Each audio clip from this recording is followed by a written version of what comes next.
Can you tell me a little bit about what Charlie was like personally? I know you guys are very close friends. I saw our mutual friend Blake put a picture up of all of you guys at dinner. I think somewhat recently you were on the road with him a lot. I can remember you doing turning point events with him and one at the University of Arizona that was just massive and had a huge, enormous thousands and thousands of people turn out. What was he like behind the scenes and what was he like personally with you?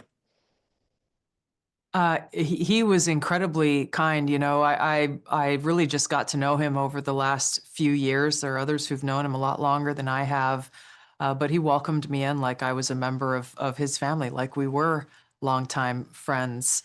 And in the midst of one event to the next event and travel from here to there, or trying to grab a bite to eat in between things, Charlie was. Exactly who he is. He never pretended to be somebody that he wasn't. He's authentic, sincere, and very, very focused and mission driven in everything that he did. He looked beyond the boundaries that many others, especially in the political world, felt were the limits. And this was really where the impact that we are seeing Charlie had on people came from. Is he didn't allow himself to exist within these unfortunate silos that exist within our country and certainly within politics. It's why he went places where no one else had gone before him, to have the conversations other people weren't having, to record them, to put them online, to put them on TikTok and Instagram, so that others far outside of the physical reach would actually be able to see them, be impacted, and be inspired by him. I got to know Charlie's wife, and to see them together, it was just a beautiful, beautiful thing to see this couple who were best friends and completely aligned in their mission, and supporting each other in their service.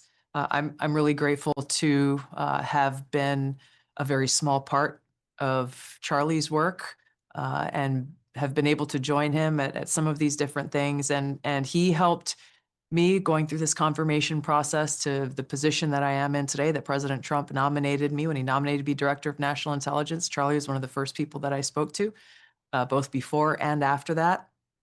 And Charlie did so much behind the scenes that he never spoke about publicly and that people never saw publicly, to be able to help get the right people in the right positions to be able to help President Trump carry out his agenda, knowing that he needed that. The president needed to have the best people around him.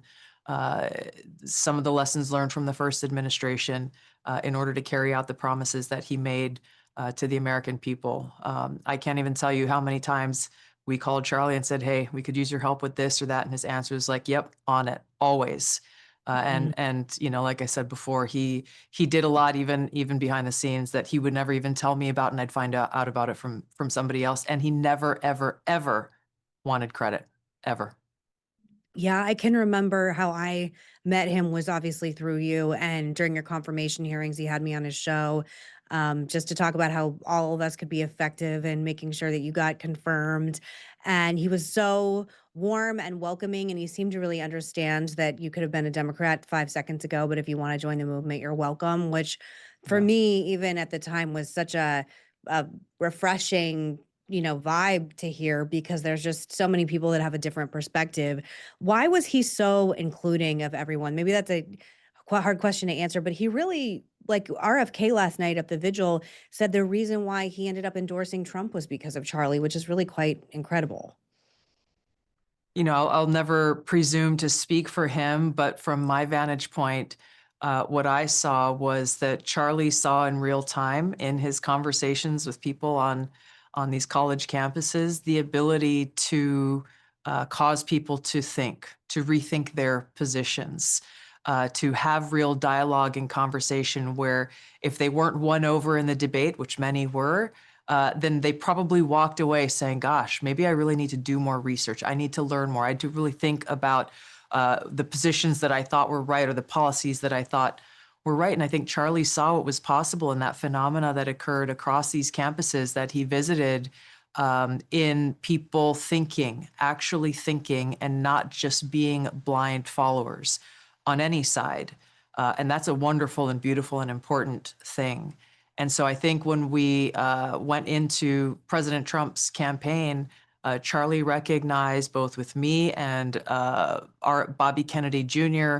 as people who had been former Democrats, the opportunity to really bring together more Americans who care deeply about our country, who care about each other as fellow Americans, not Democrats, Republicans, or independents, but really care about each other and care about common sense and do right and wrong, and saw an opportunity to really help President Trump build this really unique and unprecedented historic coalition that would enable the president and us to be able to carry out those policies, putting the American people first.